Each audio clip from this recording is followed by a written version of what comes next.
Hello and welcome. Here we're going to talk a little bit about ethics in public health. So this is a topic that I find really fascinating. Thinking a little bit about how public health, which is really important to our society, actually interacts with our values as communities, as individuals, is really quite fascinating. There's also a real importance to understanding these issues because, in truth, a lot of public health ethics efforts have actually run awry of ethical considerations in the past, historically. So we really want to think a little bit about how we can approach public health efforts in a way that considers these values so that we don't make those mistakes. Because the truth is that when you come to public health, people want to help society, help people. But there's a lot of ways in which what we do and how we think about things, we're a little blind because we focus in on what we think is the right thing to do and don't necessarily consider everybody else. So ethics is kind of a structure in which we can approach thinking about public health in a way that ensures that we achieve positive outcomes for people. And there's, the truth is that this is complex. There's a lot of different ways of thinking about this.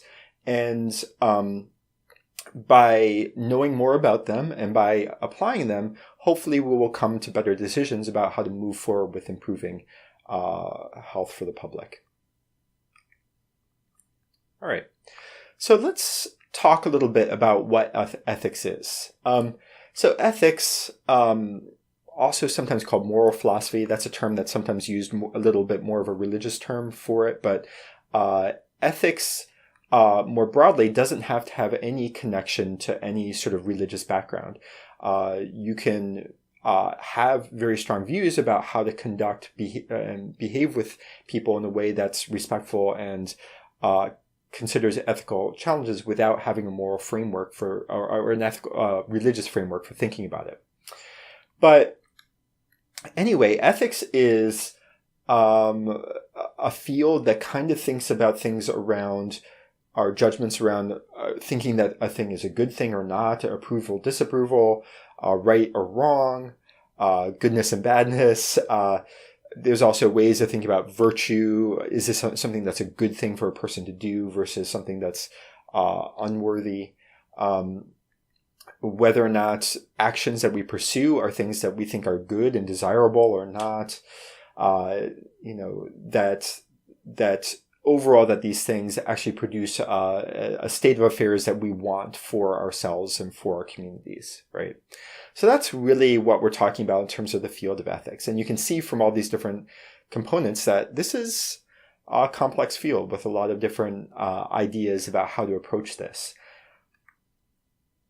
So one thing that I think is helpful at the beginning is to start challenging our assumptions of ethics versus our assumptions of law. So one of the mistakes a lot of people make is viewing law as being doing things that are legal as being acting in an ethical way. All right.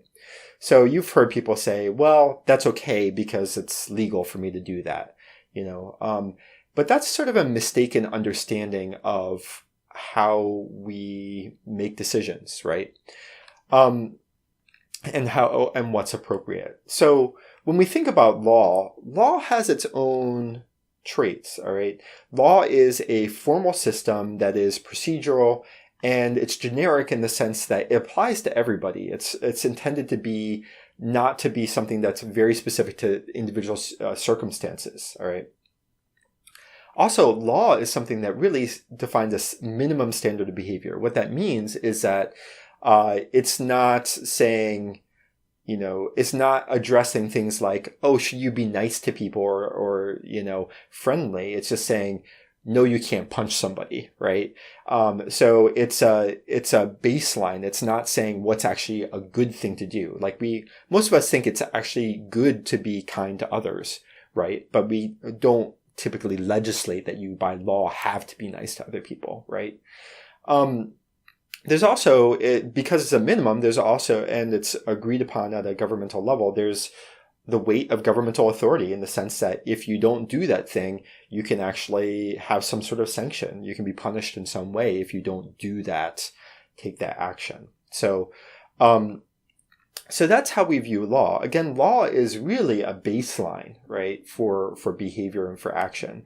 It is not in any way what we very often think of as what we should shoot for as a society, as individuals. So ethics is actually a less formal system. And by that, what I mean is that it's not something that someone in a position of authority decides this is what is ethical or not. It's actually a practice. It's something that everybody engages in. All of us make decisions all the time about ethical factors. And so it's a process of conversation between communities, between individuals, to think about how do we actually handle these very challenging things that we all face. So it's also not procedural in the sense that there's specific laws or specific rules of ethics that, are always going to apply in every situation. It also tends to be more able to be more specific. It doesn't have to apply to everybody at all times. It can actually focus in on the specific situation and give recommendations for how to deal with that situation. It also can be focused a little bit more on values of different subgroups. So the values of a healthcare provider might be different than the values of an accountant or as a member of the general public or as a family member, right? So different subgroups have different obligations and responsibilities to one another. So it actually is very responsive to that individual circumstance, right? There's also a way in which ethics can define the highest standard of behavior, right? So there's virtues or things that we see as being positive that we can strive for, right? So whereas we might not want to legislate that it's important to be kind to people, and that if you aren't kind, that we're going to make that against the law, you can say in an ethical context, yeah, we think as a general rule, it's good to be respectful and kind to everybody in your actions every day, right? So you can actually be aspirational in your ethics. In fact, pretty much all ethical frameworks that I'm aware of use that idea of aspiration towards a better way of doing things. It also, ethics really has a social context. It does connect into things around expectations of one another and connects into people's desire to actually engage in that ethical process. And that's something that we can teach as a society, which is really important. Now, in terms of how you address violations of ethical conduct, there are sometimes ways that you can it can be addressed. Sometimes, remember, law sometimes is ethical and sometimes it isn't, right? It doesn't, that varies in terms of, there are certainly laws that many people argue are really unethical, right? But there are also laws that can be enforced and can therefore enforce certain ethical norms. And there's also ways in which it might not be law that's enforcing an ethical norm. It could actually be social in some way or another. So there's also informal sanctions. So if you have somebody who's not being very kind to other people, well, other people are going to start responding to that, right? So ethics does have a way of pushing back and enforcing in various different ways those sort of general understandings of things. But it tends to be a much looser sort of way of considering what we should do. So there's a range of different approaches to thinking about ethics, and these frameworks help us to structure how we think about ethical challenges. All right. Now, I'm only going to talk about 3 of them, but there are actually a lot of different approaches to them, to ethics, which are really important. And I hope that you in the future take other classes where you can delve into them in more detail. But I'm bringing up these 3 different approaches to ethics just because I think they're really helpful for thinking about public health, just because they come up very often in public health conversations. So the first ethical framework that I want to talk about is called Deontology. And this is often referred to as sort of a rule-based approach to ethics. And this is, an approach to ethics that came out of the work of Immanuel Kant. It's frameworked because, as I said, in terms of rule, it's also seen as being like a moral law sort of approach to things. And there's sort of a basic principle that Kant outlined in this, and this is the idea that we want to make ethical decisions about challenges in a way that we would hope that those decisions, that those actions could be universal law. So if I were to make decisions about end of life, whether or not we're going to let people choose to have physician-assisted suicide, for example, right? That we would want that to be something that would be applicable to everybody, that this would be something that would be good for everybody if this was available, right? So, but there's a lot of less contested ethical challenges out there. But the idea here is that you make actions and you make decisions based upon the belief that if you did that, this would be a good thing for everybody across the board, so that you're not just making decisions that benefit you, right? So it's that idea of universalism in that context. The other thing that I think is an important lesson of deontology is the idea that you treat people, that people have internal worth, that they are agents in and of themselves that have internal values, and that you don't just use people to achieve your own goals, that you need to respect people and their own values and their own needs in these ethical conversations.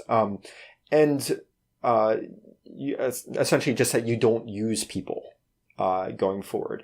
And this really comes to the foundational idea of human rights, right? That there are distinct traits of a person that make them valuable in and of themselves, and that you have to give them those rights, those virtues, because of who they are, and you have to respect those rights. All right. So there's a few different criticisms of this strategy for thinking about the rules, moral laws, moral expectations, which are that, sometimes maybe they can be a little too formulaic and lacks flexibility in some contexts. So this is actually a bit of a straw man. It's not entirely an accurate representation of deontology, which is a little bit more complex than this, but it's reasonable for sort of articulating the challenge of these sort of law-based approaches. So, for example, say somebody comes to your door and they say, there's a murderer who's coming to kill me, right? And can you hide me? And you say, oh, come on in, go hide in the bedroom, all right? And then the murderer comes to the door and they knock on your door and they say, hey, I have somebody I want to kill who's in your house. And the question for you is, if you're the person they're saying, yes, this person here, or no, this person isn't, then the question is, do you lie and say that this person isn't here, or do you say the truth, right? Because one law that you might say is a law might be that you never lie, that you're honest, right? Because if you might wish this to be a universal law, because if you can't trust what people say, then we can't make good decisions. So it's a really fundamental idea and principle in terms of ethical behavior. If people are lying all the time, you can't make good decisions and ethical decisions, right? So the idea here, in the simplistic view, is just by deontological views, you'd have to say the truth and say, yes, this person is here. But we know that intuitively most people would say, actually, this is a situation where it's really okay to lie, right? So one thing I would say here is that I would argue that deontology is kind of a bit of a default for a lot of conversations around medical ethics. So a lot of conversations in medical ethics do focus in on patient rights, on ways of considering the needs and ensuring the autonomy of patients and ensuring that there's beneficence and kindness to those patients. So a lot of the language of deontology comes into medical ethics.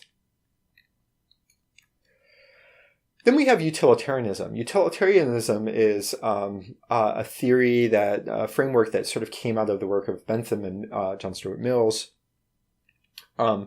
And the overall idea of utilitarianism is that we decide our actions based upon what would produce the greatest good for the greatest number of people. All right. And that's a pretty simple idea, just that you look at the overall consequences of what you do and you say, all right, I think that this is the best action because it's going to produce the most overall good for people. All right.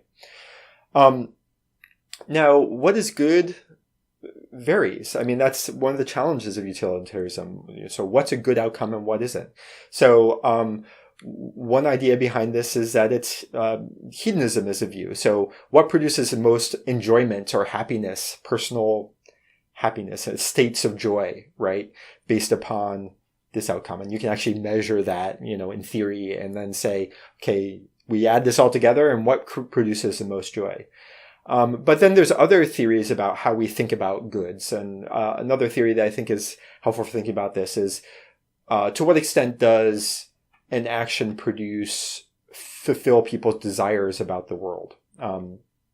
So you could argue that in certain circumstances, people might really want. So the example here is Sigmund Freud, I think, who was dying of cancer and in tremendous pain. So clearly not enjoying that experience. And maybe he would have benefited from taking lots of drugs, but he really wanted to continue writing his final book. And so he didn't take those drugs. Which probably wasn't enjoyable, but it did fill his desire to actually produce this work that was really important to him. So in that circumstances, the good in this context was having that desire satisfied, even though maybe by a measure of how much pleasure produced, that wasn't a very pleasant experience. Right? There's other ways to think about utilitarianism that provide details to addressing this. So when you think about making a decision based upon what's the greatest overall good, you can have act utilitarianism and rule-based utilitarianism. The act utilitarianism is that you make a decision based upon the specific circumstances of every decision, right? That every act you balance out what's good and what's bad. And you add it up and you say, all right, what's the better way of doing things?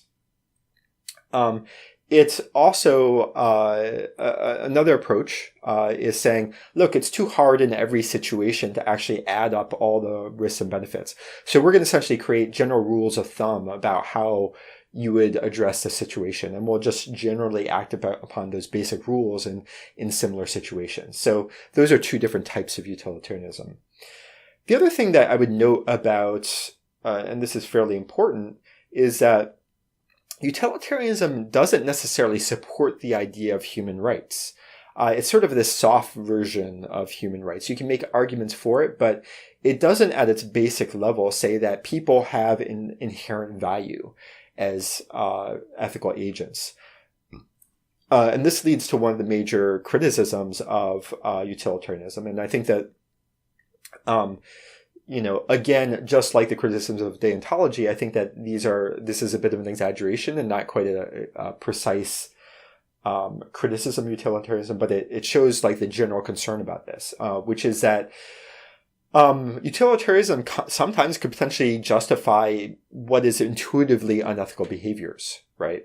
So arguably, things that advance the greater public good might actually justify things that are pretty harmful to specific individuals that violate what we see as human rights, okay, very often.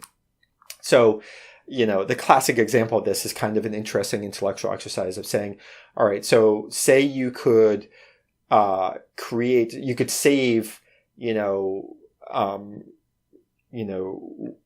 could save 5 people who are like really important leaders and thinkers in the world, if you have a certain medication. But in order to get this medication, you could the only way you can get it is by killing somebody who's one of the most hated and repugnant people in the world, right? So you take that person, take out this antibody or whatever it is, medication from the body, and you treat those 5 people and save their lives, right? So, by utilitarian arguments, you could add up the overall benefit to the world. And you could say, well, actually, this is the right thing to do because we really want these, saintly like people to live on, and we don't care that we're killing this person, even though, that person had nothing to do with this. Why are we killing them to just do this? So the point here is just to articulate the challenge of making these arguments of overall benefit for people. And I think that this is an astute criticism of utilitarianism in the sense that you can sometimes justify all sorts of things based upon your view of what's the benefit for everybody. So it's a good thing to check people who take that sort of approach to thinking about what the right action is. What I will say, though, is that this overarching view is saying, okay, how do we think about what's of greatest benefit to everybody is actually a really foundational sort of concept that we see in public health. Very often, a lot of public health conversations, because we think about populations, because we think about what can we do that's good for as many people as possible, really is based off of that utilitarian ideal. All right. So another theory or sort of way of thinking about public health is justice theory. And this has long-standing roots, and it really comes out of a lot of the utilitarian work that was done initially. And a lot of what we talked about in the history of public health, which is the idea of social justice and social contracts. So in terms of justice theory itself, its most recent, a very common articulation of it that a lot of people use is work that was done by John Rawls, who is fairly recent history in ethics, a fairly recent figure. So what this idea is based upon the idea of a social contract, which is the idea that we as a society, we can come together and we can make decisions about what are we collectively agreeing to about how we can behave with one another, and that we create these policies or laws or whatever that create overall benefit. And so it's sort of it's not necessarily a legal framework, but it's sort of an agreements, collective agreements about what we would do. And the way that we can create those social contracts is sort of there's a mental exercise about how this would be done ideally. So the question would be could we as a group of people, could you take a group of people and could they come up with an agreement about how to behave in certain ethical situations that if they didn't know in the future what role they would play in society, that they could agree that they would all be happy with those decisions, right? So just to say that again, imagine that you had no idea whether you're going to be the wealthiest person in society or the president or the person who doesn't have access to or doesn't, have a lot of access to resources. You don't know who you're going to be in that society. But you're sitting down on a table with a bunch of people who also don't know who they're going to be in that coming society. Can you come together and say, how can we make the best decision for everybody about how to deal with this situation? All right. It's kind of a cool exercise to say, all right, what strategies would we take if we actually did that in that sort of independent point of view where we don't know where we're going to go, right? So one of the lessons that kind of comes out of this idea of creating these contracts, creating these plans for dealing with ethics is that it kind of argues for most ethical decisions actually creating the most benefit for the people who are worst off, right? So you have this constant process of trying to help the people who are worst off in society and benefiting them. So you have this constant cycle of improvement. Okay. Now there's a few different criticisms of this. I think one of the major criticisms that I think is pretty important is even though there's sort of this intellectual ideal of people sitting and making decisions, the truth is that it's unclear that these contracts really exist, right? because we can make up that as an intellectual exercise. But the reality is that when it comes to actually doing things, very often how these rules or social contracts get created is typically the most powerful folks tend to have a lot more say in how we approach this. So it then becomes kind of unclear how we create that. But it's useful for starting to articulate, okay, what should we do as a society, as a community, and how do we create systems that encourage social justice so that we decrease that difference between the people who are worst off and best off. All right. And, this idea of social justice is really used by both medicine and public health as well. All right. So there's been a long process of moving towards having public health ethics. So we have a long history, which is fairly ugly, and I can't go into it in a huge amount of detail, but we've had here in the United States, we've had practices of eugenics and people being forcibly sterilized in public health interests. There's a big impetus towards medical ethics, and public health ethics was the recognition of the torture of people in the interest of medical experiments and by Nazis during World War II. There we got the Nuremberg Code that started to think about individual rights in research and medical research, and then we have the Universal Declaration of Human Rights and the Helsinki Declaration that begins to articulate how do we protect the needs of individuals and conduct healthcare and healthcare research in a way that's appropriate. Then we have the history of the Tuskegee experiment, it's a public health study that was done to look at syphilis, where they denied known treatments for syphilis to poor black men in the South for many, many years, right? Just in the interest of producing more data, right? It's a long story, but that particular unethical breach led to the Belmont Report, which really articulated research ethics here in the United States. So there's a whole history that goes into this of various different violations of people and human rights, and we need to think about that in that context. Again, it's really worth delving into this in the future to understand exactly where we're coming from and where we have to go to do this even better in the future. So just again to return to the idea of medical ethics versus public health ethics, what I will say is that they are somewhat different. Medical ethics tends to have a deontological approach, although I just want to be sure not to overemphasize this difference. Both medical ethics and public health ethics use components of all these different theories. But medical ethics tends to think about individuals, tends to think about patients in terms of respecting them, doing good things for them. They think a lot about things like confidentiality and privacy and individual rights. Public health ethics tends to have a more utilitarian view in the terms of thinking about, okay, how do we produce the greatest good for the greatest number of people?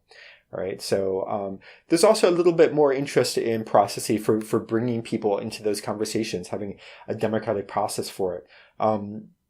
There's a lot of risk-benefit analysis in deciding how to move forward with things. And there's historically has been the integration of social justice into that from the utilitarian roots and justice theory.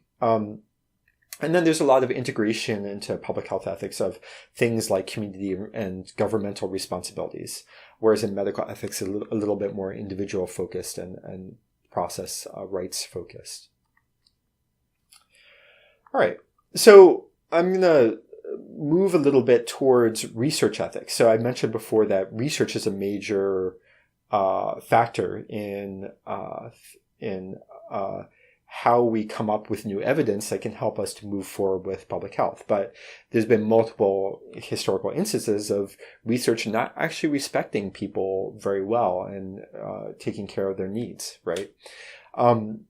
and in fact harming people. So there's a few sort of basic ideas behind research ethics that have been articulated. They're a little simplistic, but they're very often talked about, so I just want to bring them forward. And they're useful for sort of providing a general frame for thinking about it. So one is the general idea of respect for persons. So respecting that individuals involved in research, they have their own needs and they have their own rights and need for privacy and need for desires in this research, and that you have to do research in a way that respects their interests. And then you have beneficence, right? So beneficence essentially means wanting to do good for people and not cause harm to people. So as you go into research, you want to think about how is this research really going to produce benefits? And then there's justice. So first off, how do you conduct research in a way that there's a distribution in terms of the benefits of this, so that we have justice across different groups in society? And also, how is there sort of procedural justice in terms of law and other things like that? Do people have due process in engaging with research? All right. So how do we think about research in the United States? Well, it's primarily overseen by what are called institutional review boards, that they look at these research proposals to try and check and see whether or not they actually meet these ethical expectations I described above. And they look at a lot of different considerations as well. So they're one step in this. But I always want to emphasize, really the people who are best suited to ensure that research is conducted well is actually the researchers themselves. And I just want to emphasize that, the researcher is always a person who's going to know that research the best. And it's their responsibility to think through a lot of the different ethical issues that I've articulated before in terms of trying to figure out how to respect people's rights and produce benefits. All right. So let me just quickly go through an article that was written by Nancy Cass. That was kind of a foundational article in thinking about how do we think about public health ethics as it compares to medical ethics or other approaches to ethics. So if you're looking at an ethical issue and thinking about, is it an ethical public health approach to things? One of the first questions you might ask is it actually a public health approach? Is it something that thinks about populations?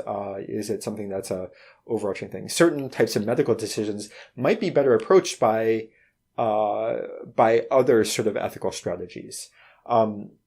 So thinking a little bit about the overall goals of a project makes a difference in terms of saying, is this actually a strategy that we want to approach using public health ethics frameworks? The second question is, if you want to move forward with things, take an action, do an intervention to improve health, is it actually effective at achieving the goals that it says that it's going to do? And this is a basic evidence-based question, right? So when you want to pursue an intervention, for example, to get people to change their exercise behaviors or get people to quit smoking or do these very different things, you want to make sure that there's a lot of information saying that if they did this thing, it would actually make a difference, okay?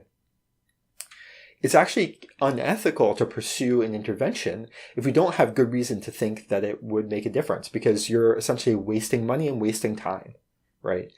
So that's money and time that could be devoted to something else that actually does make a difference. So there's actually an ethical obligation to have evidence to support going forward with something. So then you want to start, if you think that there's good evidence for it, you also want to think about what the potential burdens are of a program. So we can go through different things like disease surveillance and vital statistics. Well, as you're doing surveillance and gathering this data, well, you could potentially be violating privacy in various different ways if you're collecting information about how people die or other types of health traits. That's particularly the case in communicable diseases. So some communicable diseases like sexually transmitted diseases, well, you might be getting into people's personal lives. And when you start tracing who people have contacted, well, then and talking to them, well, you might start revealing things about them. So that's a burden that's happening to people who are engaged in this in this process, right? So you want to understand that that's something you're doing, and risks that barriers and burdens of doing this. The other thing is health education. Health education can actually have impacts on people and on communities. So, one, you're asking people to think about things, asking people to make changes, but the sheer process of communicating about health-related issues, especially if you're targeting specific populations, can actually create stigma about certain communities. It can create unreasonable expectations of certain communities. So how that communication happens and how you educate people, and who you educate and who you don't, can actually make a difference in the ethics of a public health process. And then we've talked a little bit about public health research. So research can have burdens on people in terms of asking them to take actions, but it can actually sometimes have harms in how it occurs and the resources that it use. And then you have regulations and legislation. Regulations and legislation are restrictive. When you think about your choices as an individual, laws actually restrict your choices. So, if you make a law that says, look, you can only have soft drinks that are in beverage sizes of a certain size. There's been laws that restrict the size of a cup, right? Well, some people say, I want my big cup. I want to be able to buy that. And they feel like that's an unwarranted restriction on their rights to drink super big glasses of soft drinks, right? So thinking about how public health related laws restrict individuals is also a consideration. So given that, the truth is that when you look at a public health intervention, the truth is that most interventions will have some potential negatives to them. There are ways in which they do present burdens on somebody in some way or another, on communities. And you can take those potential burdens and you can say, all right, what can we do with this intervention to actually minimize those harms as much as possible, right? So you can sometimes move forward with interventions that do have potential harms, but if you haven't actually thought about how to decrease those harms as much as possible, you're not really being responsibly ethical, right? And then you should also be asking about, if you're going to go forward with this, how can you do this in a way that a program is implemented fairly? So are we actually asking too much of certain communities? Are we doing things in a way that overly burdens certain communities and not others? For example, particularly if it's a community that's already marginalized, right? So we want to think about the distribution of the burdens of this. And this in a larger context relates to the overall benefits and burdens of this intervention. So how do we balance this to produce overall goods for our society? So these are some of the factors that you think about in terms of parsing out whether or not a public health intervention is appropriate and ethical or not. So that's an overarching view of public health ethics. I hope that's helpful for you. Again, the idea here is that we as public health professionals really want to think carefully about how to move forward. And that's partially because historically we've made mistakes in the past. And taking some of these strategies, taking some of these approaches and taking them seriously can help us to do a better job in the future of ensuring that people are taken care of and that we gradually move the ball forward in terms of improving public health. So thank you very much for listening.